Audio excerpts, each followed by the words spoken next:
একজন STM officer তার বান্ধবীর বিয়েতে যাচ্ছিল। সে একজন সাধারণ মেয়ের পোশাকে ছিল, না কোনো সরকারি গাড়ি, না কোনো নিরাপত্তা, শুধু একজন সাধারণ মেয়ের মতো মোটরসাইকেল চালাচ্ছিল। যখন সে হাসনাবাদ শহরের কাছাকাছি পৌঁছালো, তখন সামনে একটি পুলিশ চৌকি চোখে পড়ল। ৩-৪ জন পুলিশকর্মী চৌকির বাইরে রাস্তায় দাঁড়িয়েছিল, আর মাঝখানে ইন্সপেক্টর প্রসেনজিৎ ইউনিফর্ম পরে দাঁড়িয়েছিল। সে মেয়েটিকে হাতে লাঠির ইশারায় থামতে বলল। মেয়েটি মোটরসাইকেলটি রাস্তা থেকে নামিয়ে একপাশে দাঁড় করিয়ে দিল।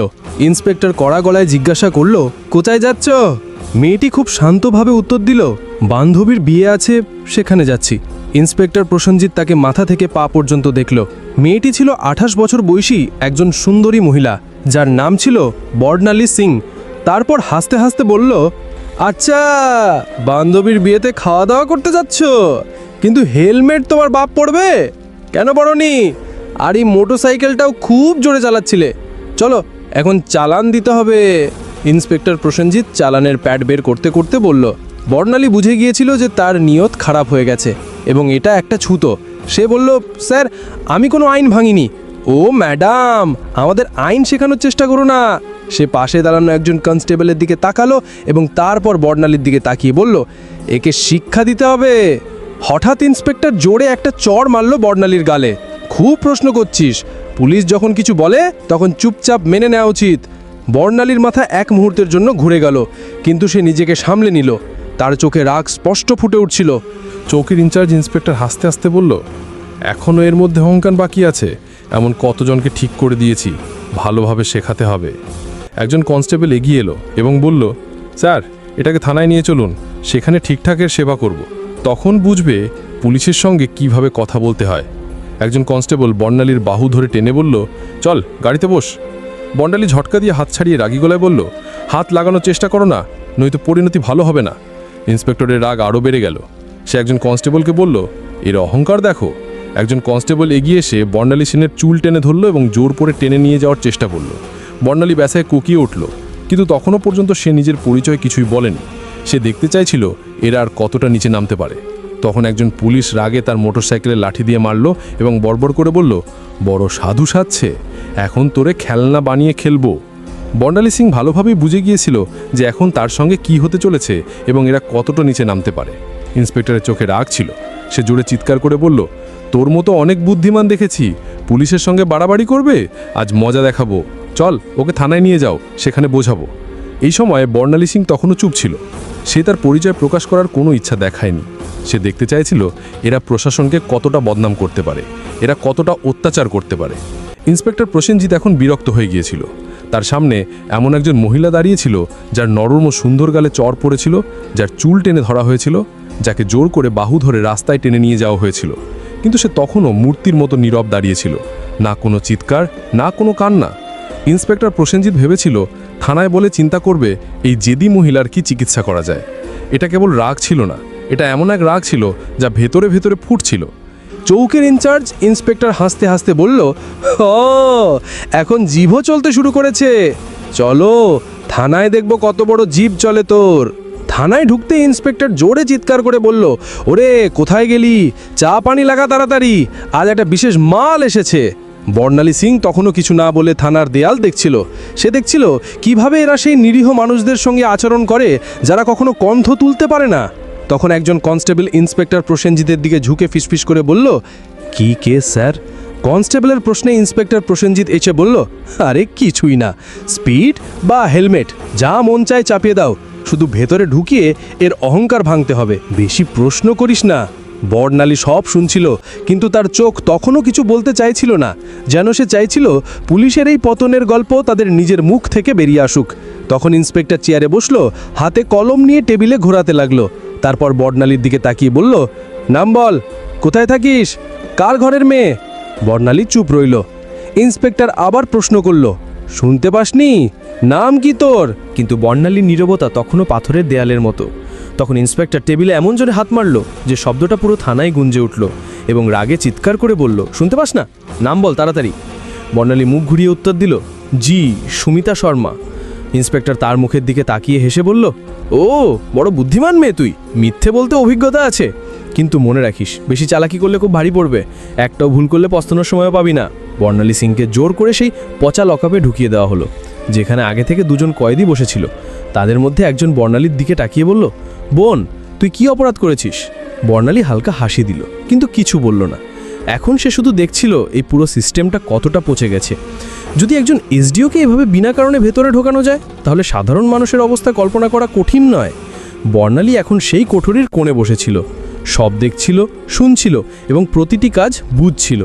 ইন্সপেক্টর প্রসেনজিৎ একটা মিথ্যে রিপোর্ট তৈরি করলো এবং বলল, এর উপর চুরি আর ব্ল্যাকমেলিংয়ের কেস চাপাও। ফাইলের উপর হাত মেরে বলল, চলো তাড়াতাড়ি। একজন কনস্টেবল জিজ্ঞাসা করলো, কিন্তু স্যার, প্রমাণ ছাড়া? ইন্সপেক্টর হেসে বলল, এই থানায় প্রমাণ চেয়ে আনা হয় না, প্রমাণ বানানো হয়। কিছুক্ষণ পর একজন কনস্টেবল এসে বর্ণালীর কাঁধে জোরে হাত মারল। ইন্সপেক্টর হাত তুলতেই তখন দরজায় একটা কড়া গলা শোনা গেল, থামো। সবাই মুড়িয়ে দেখল দরজায় সিনিয়র ইন্সপেক্টর সঞ্জয় বর্ণা দাঁড়িয়ে। তার খ্যাতি অন্যদের থেকে কিছুটা ভালো ছিল। সে ভেতরে তাকিয়ে মহিলার অবস্থা দেখে তার কপালে ভাঁজ পড়ল। জিজ্ঞাসা করল, এসব কি হচ্ছে? প্রসেনজিৎ হাসল এবং বলল, কিছু না স্যার, একটা রাস্তার মায় বেশি বুদ্ধি দেখাচ্ছিল, শিক্ষা দিচ্ছি। সঞ্জয় বর্ণালীকে ভালো করে দেখল, তার আচরণ সাধারণ মহিলার মতো মনে হচ্ছিল না। জিজ্ঞাসা করল, এর অপরাধ কি? প্রসেনজিৎ ঘাবড়ে গেল, বলল, স্যার, চেকিংয়ে অসভ্যতা করেছিল। সঞ্জয়ের কিছু সন্দেহ হলো। সে বর্ণালীকে জিজ্ঞাসা করল, তোমার নাম কি? বর্ণালী চুপ রইল। প্রসেনজিৎ হেসে বলল, স্যার, এ তো নামও বলছে না। সঞ্জয় এখন পুরোপুরি সতর্ক হয়ে গেল। সে কনস্টেবলকে আদেশ দিল, একে একা কোঠরিতে রাখো।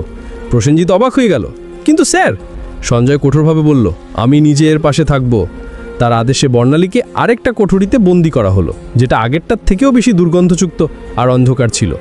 বর্ণালী চারদিকে চোখ বুলিয়ে দেখল, এক কোণে একটা ভাঙা টেবিল পড়েছিল আর পাশে একটা মরচে পড়া লোহার রড। এখন সেই নোংরা সিস্টেমের আসল চেহারাটা আরও কাছ থেকে দেখছিল। প্রতিটি মুহূর্তে তার চোখ বুঝছিল যে আইন শুধু ফাইলের মধ্যেই সীমাবদ্ধ হয়ে গেছে।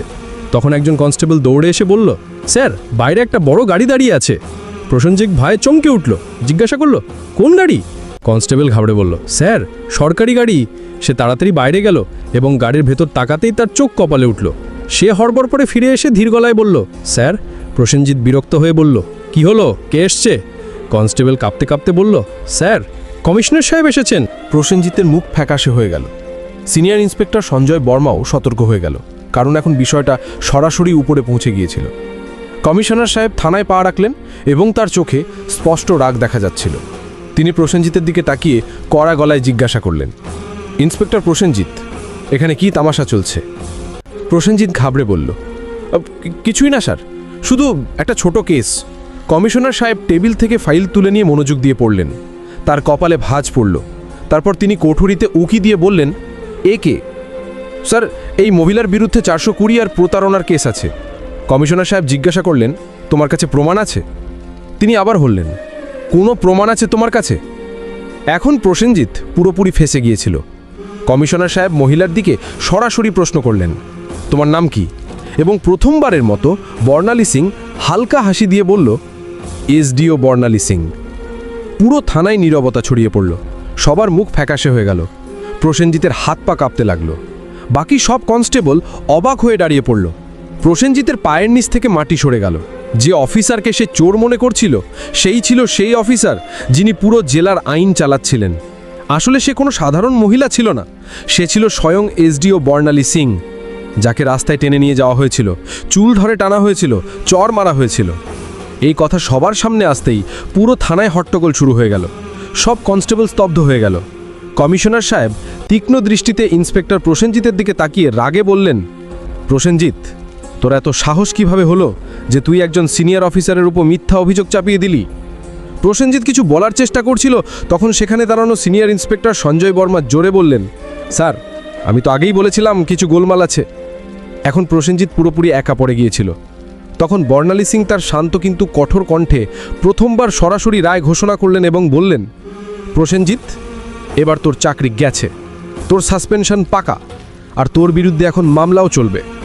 এটা শুনে প্রসেনজিতের যেন শ্বাস আটকে গেল। বাকি পুলিশরা তার থেকে মুখ ফিরিয়ে নিল। সঞ্জয় বর্মা সঙ্গে সঙ্গে হাঁক দিলেন, হাবিলদার সাহেব, এটাকে ধরে লকআপে ঢোকাও। কিন্তু তখন প্রসেনজিৎ পকেট থেকে একটা ভাঁজ করা কাগজ বের করে হাসতে হাসতে বলল, থামো ম্যাডাম, এটা আগে দেখে নাও, তারপর যা করার করো। সে কাগজটা দেখালো। কমিশনার এবং বর্ণালী সিং দুজনেই তৎক্ষণাৎ তার দিকে তাকালেন। প্রসেনজিৎ বলল, এই নাও আমার বদলির আদেশ। 3 দিন আগেই আমার বদলি হয়ে গেছে। এখন তুমি যতই রাগ করো আমাকে চাকরি থেকে বের করতে পারবে না। পুরো থানা আবার নীরব হয়ে গেল। বর্ণালী কাগজটা হাতে নিয়ে পড়লেন।